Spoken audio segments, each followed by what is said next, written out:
कक्षा 10 के पाठ 16 के ब्रह्मांड और जैव विकास सिद्धांत को बच्चों को पढ़ाने से पहले एक सुंदर एक्टिविटी के द्वारा मैं आपको इस पाठ के बारे में चर्चा करेंगे और लास्ट में जो आपका वर्तमान में जो क्वेश्चन होगा उसको भी मैं आपको इसमें चर्चा करेंगे। देखो मैंने यहाँ डायग्राम बना लिया है और हम इस पाठ पर चर्चा करेंगे। देखो इस चीज़ में आपको जो होमवर्क होगी वो ये मंत्र है, वो आपको बच्चों को मुझे लिख के कमेंट्स में वापस जवाब देना है। अब देखिए इस पाठ को समझने से पहले जो हम गतिविधि करेंगे वो हमारे इस पंचांग पर आधारित होगी। अब मैं आपको कुछ चित्र दिखा रहा हूँ, देखिए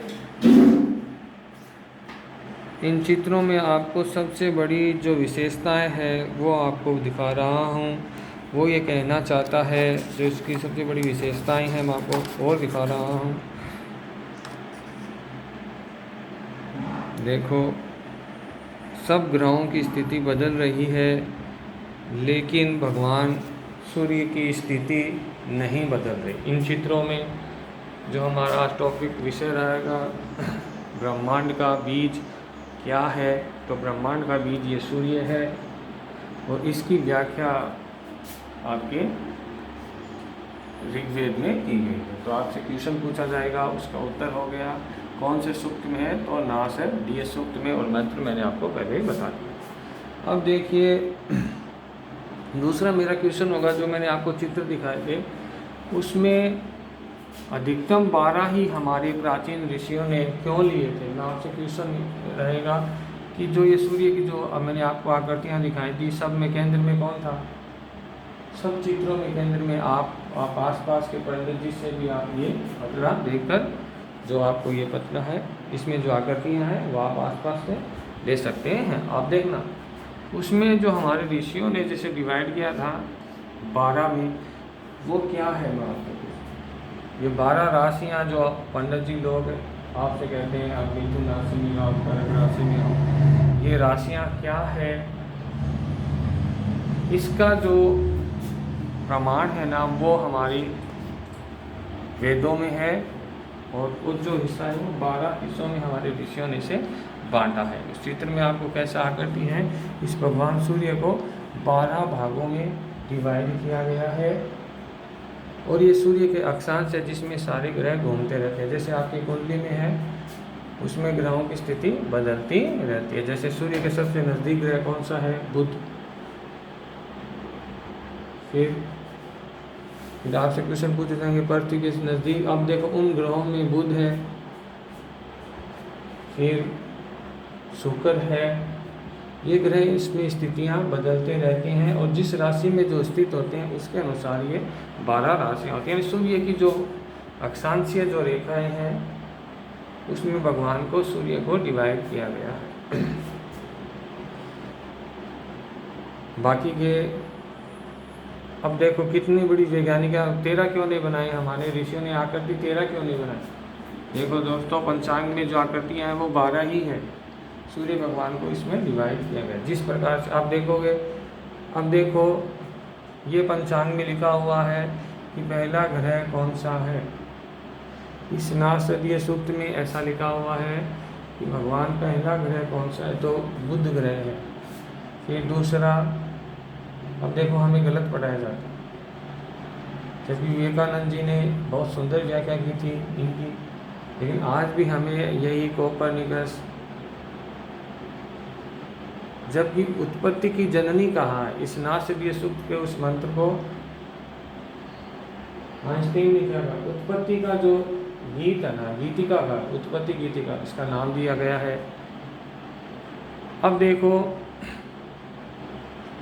ये ब्रह्मांड के बीच में है, तो हमारा जो टॉपिक है इस पेज में जो क्वेश्चन बनेंगे उनका उत्तर आपको इस प्रकार से देना है। अब जैसे क्वेश्चन कैसे बन गया मैं आपको बता रहा हूँ। भारतीय अवधारणा पर,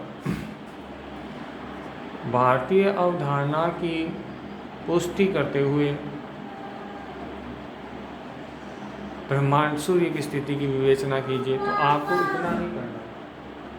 अगर आप इसमें थोड़ा बड़ा क्वेश्चन आ जाए तो अब देखिए, इन दोनों के बीच में सूर्य भगवान और हमारी माता है पृथ्वी, इन दोनों के बीच की जो दूरी है वो 15 करोड़। हम आज एक ही ग्रह पर चर्चा करेंगे क्योंकि इसका टॉपिक क्या है, जैव विकास।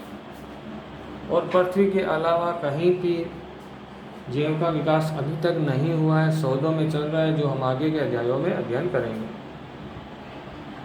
अब और जो वर्तमान स्थिति है,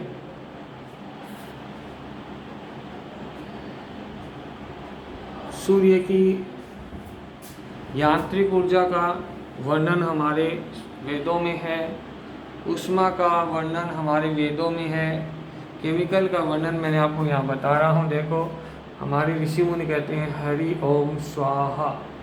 तो ये हरि है ना, सूर्य की रासायनिक ऊर्जा जो इसे चलायमान रख रही है वो है हाइड्रोजन, और ओ ऑक्सीजन। तो दोनों दल के जीवन का विकास हुआ। अब देखो, इसी सूर्य के इस हाइड्रोजन से और इसी पृथ्वी पर जो विद्यमान ऑक्सीजन है उससे ही जीव का विकास हुआ।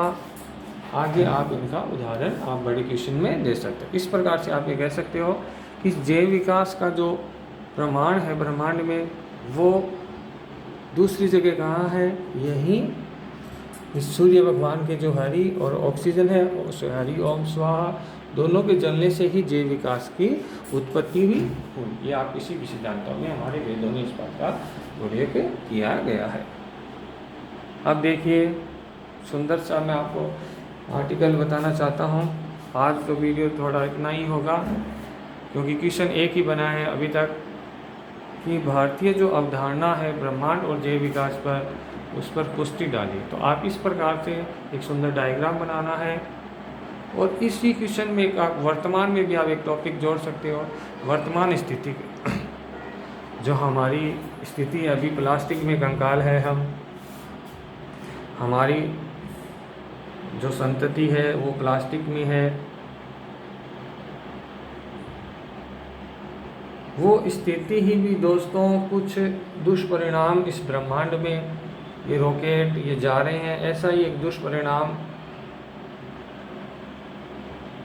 अभी नासा ने किया था सूर्य भगवान पर। इस हमारे जो लिखा हुआ है ब्रह्मांड पर, सूर्य पर, इस पर आप एक दर्पण भेजा था। उस दर्पण का ही दुष्परिणाम कहीं ये हो नहीं तो हो सकता कि प्लास्टिक में गंगा, क्योंकि देखो सूर्य की आंतरिक ऊर्जा हमसे श्रेष्ठ है, उसकी ऊष्मा ऊर्जा हमसे श्रेष्ठ है, उसकी केमिकल पावर हमसे स्ट्रॉन्ग है और उसकी जो गुरुत्वाकर्षण क्षमता है वो भी हमसे ज़्यादा है। तो वर्तमान जो जैव विकास है वो हमें